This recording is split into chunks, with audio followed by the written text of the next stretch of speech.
Més de 20 entitats de 12 pobles de les Terres de l'Ebre han organitzat per primera vegada de manera unitària i coordinada un seguit d'activitats en defensa de la llengua i la cultura catalana en el marc del Correllengua. Així, tots els pobles que hi col·laboren llegiran el manifest del Correllengua i faran una cercavila amb la flama de la llengua a banda d'organitzar els seus propis actes. Des de la Comissió del Correllengua 2008 de les Terres de l'Ebre han destacat que amb aquesta coordinació no només es vol incidir en la defensa de la llengua, sinó també contribuir a la vertebració del teixit social tant de les comarques de l'Ebre com del Matarranya i el Baix Maestrat.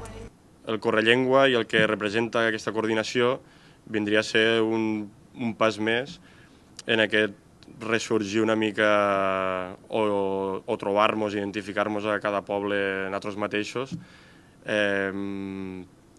com a la idea que tenim cada poble, potser per separat, i que ens trobem una mica sols, en aquesta idea de la defensa de la nostra cultura, de la defensa de la nostra llengua i de la defensa de l'espai de Cruïlla que compartim. I en estos passos que anem donant a poc, anem creant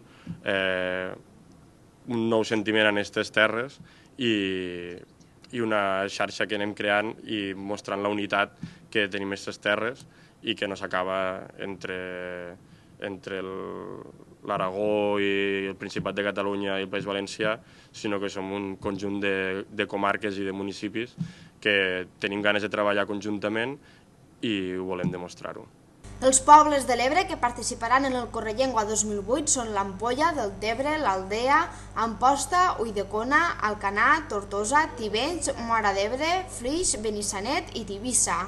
Els actes es duran a terme al llarg de tot el mes d'octubre i el primer municipi que iniciarà els actes del Correllengua serà Móra d'Ebre, que a més de les activitats comunes ha organitzat un concert amb el grup Pepet i Marieta o la projecció de la pel·lícula Salvador Puig Antic.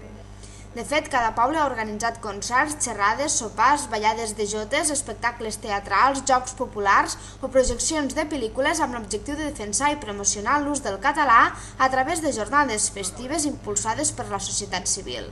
Les 20 associacions i entitats que formen part de la Comissió del Correllengua 2008 són l'Associació Cultural Camí de Sirga de Tivenys, l'Associació de Veïns i Veïnes de l'Ampolla, el Col·lectiu Aixumara d'Alcanar, el Casal de Joves de l'Aldea, Òmnium Cultural, Maulet, Sindicat d'Estudiants dels Països Catalans, l'Associació de Músics de les Terres de l'Ebre, Gats Blaus d'Amposta, Atzavara Arrels, Centre per la Normalització Lingüística de les Terres de l'Ebre, Associació de Veïns Centre Nucli Històric de Tortosa i el Casal Popular Panxampla. A més, la comissió compta amb la col·laboració d'altres entitats, escoles i bandes de música.